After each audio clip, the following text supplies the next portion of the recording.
I'm Charmayne James, and I want to talk about finding a trainer for your horse.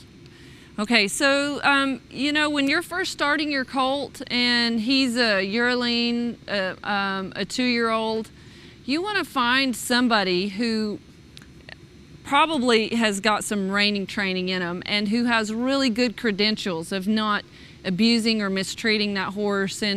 And when you find that person, you need to relay to them not to pressure your horse so much. You're not going to be showing your horse as a 2-year-old. It's going to be, a barrel futurity horse is going to be 4 or 5 years old, maybe a long 3-year-old. So depending on the plans that you have for that horse, you need to relay that to the trainer that you have. But I like to stick with somebody who's got the reining background. They start getting all the parts into the horse, like, keeping their face nice and soft and driving that back end up underneath them, keeping that horse real square.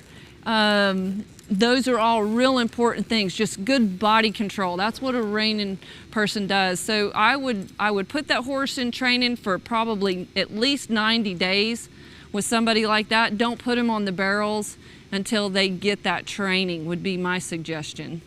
And then looking for a barrel horse trainer, I would go to the reining trainer first, and then I would send that horse, if you want to put it in barrel training with somebody, find somebody that is reputable, that has a good reputation, that has a good win record, and that has horses that continue to win. Okay, if you want to take that horse on later on and maybe rodeo on it after they futuried it, make sure you pick a rider who is more concerned about the horse's welfare down the road versus somebody who's training it to win at one barrel race. And the rider that the first run out, just knowing that they want that horse to work good that first run, they might ask it a little more the second run.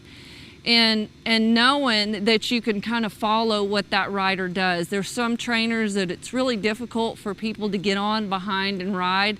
So if you're wanting to ride that horse later on, make sure that it's a trainer that will help you and show you how they rode, where they sit, where their hands are, how they work that horse. Because once that horse has been taught a certain way, they're used to a person sitting a certain way, their hands have been in a certain place, they've worked them a certain way, they've been on a certain routine.